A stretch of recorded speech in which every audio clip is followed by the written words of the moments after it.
noches y gracias por estar ahí. Estamos en La Mira, estamos en BTV. Hoy nos vamos a meter en las cada vez menos presuntas irregularidades que surgieron con los dineros recaudados por la Intendencia y por la Comisión Atlética del Uruguay con las maratones de Montevideo. Vamos a aportar nuevos datos que apuntan al responsable del área de deportes de la Intendencia, Pablo San Martino. Va a estar Marcela Maceda con eso. Marcela, buenas noches. ¿Cómo estás, Gabriel? Buenas noches. Luego vamos a analizar el papel de Edgardo Novic en el panorama político, eso con Fito Garcés. Buenas noches, Fito. ¿Qué tal, Gabriel? Y ahora en este primer bloque vamos a estar repasando estas propuestas que primero del Frente Amplista Gonzalo Mujica y luego a instancias de propuesta, un proyecto de Pedro Bordaberry, se ha planteado un debate sobre la corrupción y la transparencia con Fede Comesaña. Fede, ¿cómo estás, Gabriel? Buenas noches, muy bien. Y quería aclarar antes que nada, porque habíamos anunciado que iba a estar hoy aquí con nosotros el senador Germán Coutinho, que a partir de la liberación que se produciría hoy de Pablo Goncalves, había hecho algunas propuestas, incluso presentó un proyecto de ley que yo lo tengo acá enumerado, que entre otras cosas establece la obligación de quienes son liberados de declarar el lugar donde vivirán para hacer posible una supervisión. Dice que las personas no podrán cambiar de domicilio sin conocimiento de la autoridad y si se aprueba el proyecto estarán obligados a adoptar una profesión o empleo. Un proyecto que yo no quiero calificar porque Coutinho nos dijo que no podía venir hoy. El sábado habíamos acordado que venía. El miércoles, ayer, llamó el secretario para decir que no podía venir. Pero le dijimos que lo vamos a esperar el jueves que viene o el otro, porque hay mucho para hablar sobre este proyecto de ley. Así que Coutinho lo esperamos. Fede. Bueno, la transparencia está sobre la mesa, la transparencia está de moda, al menos en el Parlamento, como vos señalabas, Gabriel. En estos días hubo varias propuestas. Lo que más llamó la atención quizás son la bancada del MPP y los líderes de la oposición colgando en internet, algunos a través de sus cuentas en Twitter, otros más a nivel institucional, sus declaraciones juradas de patrimonio en una movida para intentar recomponer esa imagen que quizás a través de varias cosas que están pasando en la región empieza a sembrar esa duda de opacidad sobre el político en general y el sistema político en su conjunto. Entonces, esas declaraciones juradas bueno, como una contribución quizás a transparentar a la clase política. En ese sentido, bueno, parece ser importante tener acceso como ciudadanía, como sociedad civil, al patrimonio y poder estudiar a largo plazo la evolución que va a tener el patrimonio de nuestros legisladores y estaría bueno también que fuera la evolución del patrimonio de cargos electivos y cargos de confianza a lo largo de todo el Estado. Eso como un primer punto. Quizás el aporte inicial, esta primer declaración jurada que se va a publicar ahora, no sirva de mucho, más que para algún curioso que quiera ver cuánta plata tiene algún legislador, pero sí lo importante va a ser tener la evolución y poder ver, o por lo menos que se siembre cierta sospecha en algún caso de enriquecimiento no ilícito, pero sí sorprendente, ¿no? Yo justamente te quería decir una cosa ahí, y es que si apareciera una declaración jurada que llamara mucho la atención, digamos, los jueces se la verían en figurillas para indagar, porque en Uruguay, violando acuerdos internacionales que lo comprometen, no existe el delito de enriquecimiento ilícito, como existe en otros países de la región. Entonces, ese sería digamos, el tema del patrimonio en Uruguay no es muy importante a esos efectos. Sí, si después averiguás que ese patrimonio fue obtenido por vías ilegales. Pero tener un patrimonio muy grande en sí mismo es para un juez hoy una cosa complicada. Exactamente. Eso como primer punto, pero también hay dentro del Estado un conjunto, digamos, de áreas en las cuales la transparencia no llega. Y estamos hablando, en primer lugar, de lo que es la financiación de los partidos políticos. Hoy en día, los datos que recibimos, la sociedad civil, del financiamiento de los partidos son vergonzosos. Lo que son unas planillas de cálculo que en muchos casos se llenan a mano, en los cuales los partidos políticos y las agrupaciones dicen cuánto ellos gastaron y cuánto les ingresó. Hay algunos detalles que se les pide, pero esos no son declaraciones auditadas, no hay un detalle, digamos, de los gastos que se realizan, y lo peor de todo, no hay un contralor. ¿Por qué? Porque los organismos competentes, en este caso la Corte Electoral, no tiene los elementos para poder actuar sobre esas declaraciones si encuentra irregularidades. Quienes entren a nuestra página, a nuestra dirección de YouTube, y lo hemos tuiteado también, y nosotros hicimos un informe sobre las finanzas de los partidos políticos y sus declaraciones, y todos la violaban. Todos la violaban y algunos que no la violaban hacían una presentación muchas veces también pasa que esas violaciones entran en vacíos legales que tiene la ley de financiamiento. Por ejemplo, no se permite que empresas concesionarias de obra pública aporten a los partidos políticos, pero sin embargo no hay problema con los concesionarios de servicios públicos. No hay problema con que esa donación esté a nombre particular de un directivo de esa empresa y no de la empresa en su conjunto. Entonces, al final del día hay muchos vacíos en los cuales se escabullen los partidos y perfectamente logran acceder a dinero que en el espíritu la ley no les permitiría. Permítame recordar de aquel informe que lo hicimos además en combinación con Federico, las donaciones anónimas que están topiadas, pero también es una zona bastante gris donde pueden ingresar fondos de, bueno, esto que tú mencionabas recién. Eso era uno de los problemas que veíamos en ese momento cuando hacíamos el informe. Y también, bueno, el detalle. Recuerdo que la del Partido Colorado era la más escueta de todas y la del Frente Amplio la más detallada, pero eso tampoco implicaba que estuviera bien realizada. Los partidos en ese momento, todos los que fueron consultados, nos decían que no estaban teniendo muy en claro cuál era y de qué manera tenían que hacer esa rendición. Recuerdo a Pedro Juan Forné, ex director del Banco República por el Partido Nacional, contando de frente y mano las trampas que se podían hacer, por ejemplo, en las cenas, ¿no? Las cenas o las reuniones donde se paga un ticket. Y nadie ve, nadie comprueba, nadie fiscaliza si hubo 2.000 personas, si se compraron 2.000 tickets o 50, ¿no? O sea, una cosa escandalosa.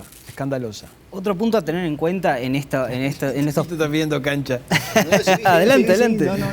Otro punto a tener en cuenta es la discrecionalidad que hay en Uruguay a la hora de tomar decisiones ejecutivas. En otros países se documenta la argumentación de por qué se toma una disposición y son documentaciones con una rigurosidad técnica, con un detalle del por qué y los efectos de las medidas que en Uruguay no lo tenemos. En Uruguay se dispone una medida y después son terceros por fuera del gobierno los que... Eso, explica un poco por mejor. ejemplo, hay un caso paradigmático que a mí siempre me llama la atención, que es el de La Nación de Costa Rica, un diario que descubre que en una paramétrica de cálculo del precio de los combustibles había metido ahí en el fondo un subsidio a determinada actividad económica. Entonces yo pensaba, bueno, ¿podríamos replicar esto en Uruguay? No, sería imposible. ¿Por qué? Porque no hay una paramétrica que determine el precio de los combustibles. Lo que tenemos son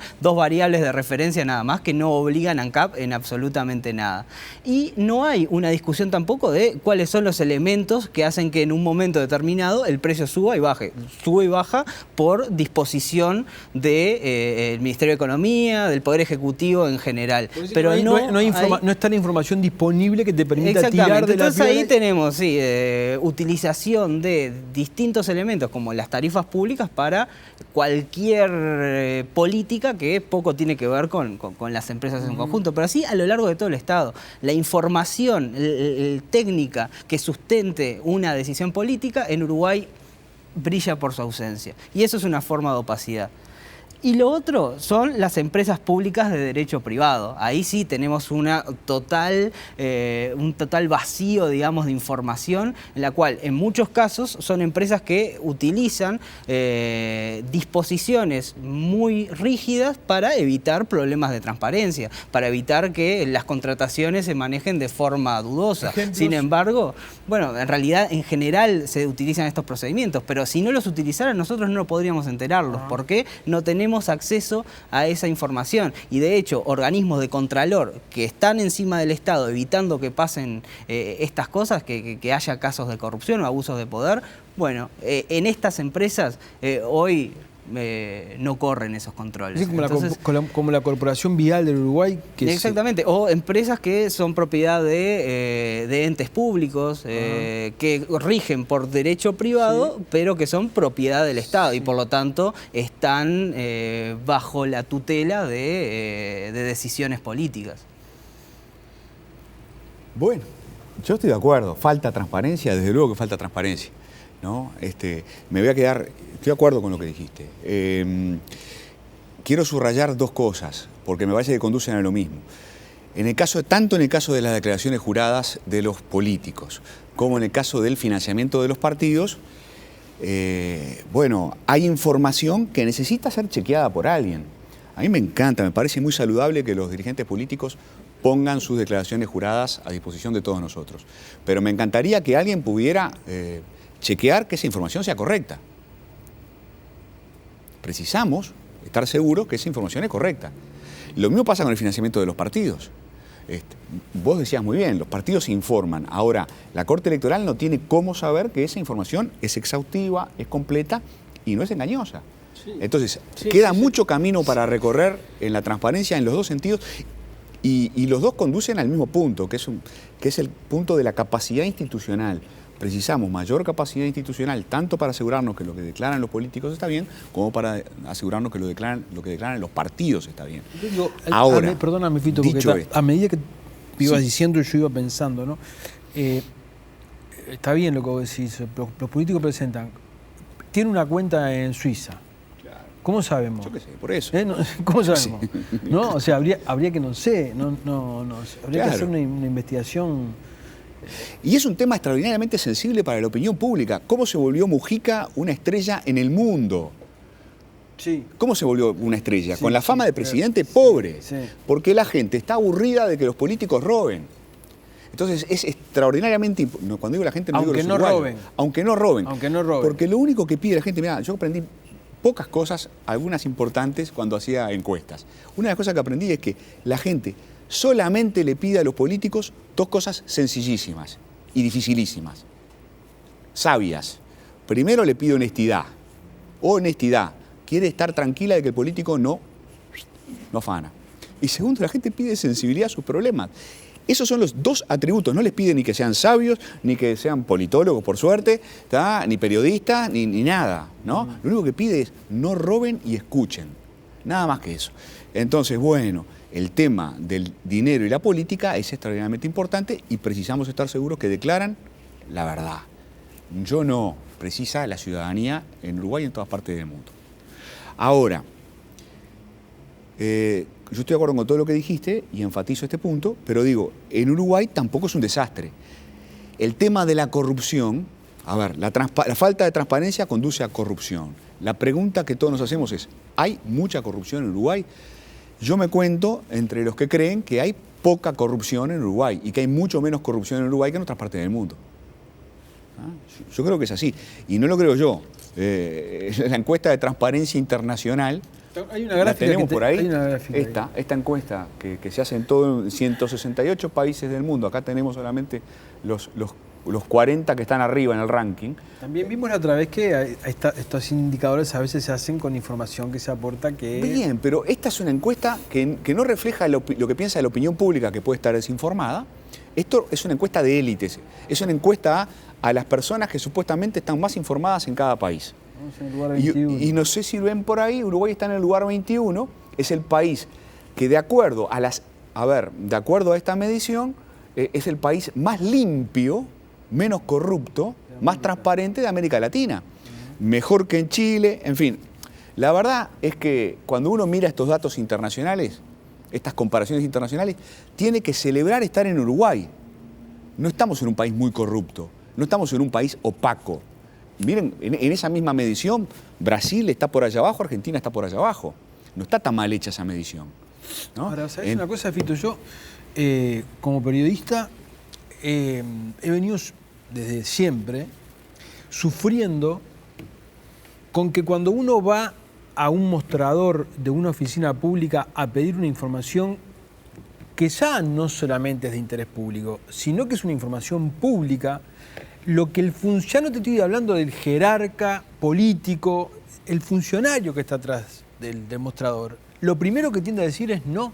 Ah, claro. Sí, estamos. Es no tanto que en los últimos tiempos los medios de comunicación hemos tenido que recurrir a esta figura del habeas data.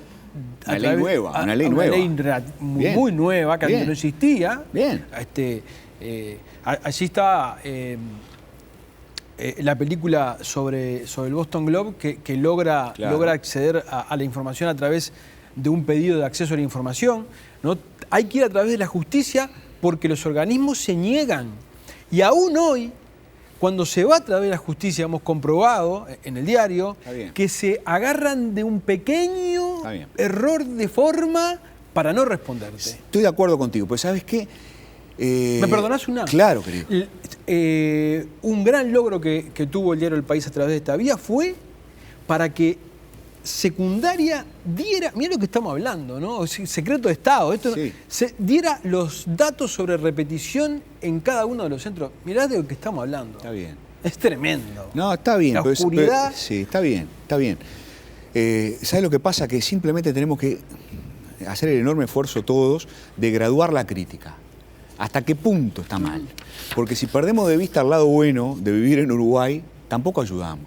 Entonces, por ejemplo, yo celebro que los políticos hayan colgado las declaraciones juradas y que estén discutiendo de esto cuando en Uruguay no hay denuncias enormes de corrupción. Es una señal de salud, yo la celebro, está muy bien. El debate de ayer en el Senado, yo me alegro de que se haya dado, porque demuestra sensibilidad a un problema clave. No me alegra que no se haya creado una comisión para mirar, hubo dos propuestas, la de Pedro Bordaberry y la del Partido Independiente, ¿no? De crear alguna comisión para estudiar este asunto más a fondo y estudiar la legislación anticorrupción más a fondo. Eso está mal, para mi gusto está mal, pero por lo menos lo están discutiendo. La ley de financiación de los partidos políticos es incompleta, hay que mejorarla. Es del 2009, está en la agenda, quiero decir, es una ley reciente, es como la ley de habeas data. Son leyes recientes que demuestran que hay cierta preocupación y ciertos grados de salud que quiero celebrarlos al mismo tiempo que tenemos que reclamar y mucho más a fondo. Nada. Era como poner un poco algunos granitos de arroz en el otro lado de la balanza, nada más. Me parece muy bien. ¿Todo bien, Fede? Todo bien. Nos vamos a una tanda y venimos con estas supuestas irregularidades, cada vez menos supuestas y cada vez más irregularidades en torno al dinero recaudado por las maratones en Montevideo.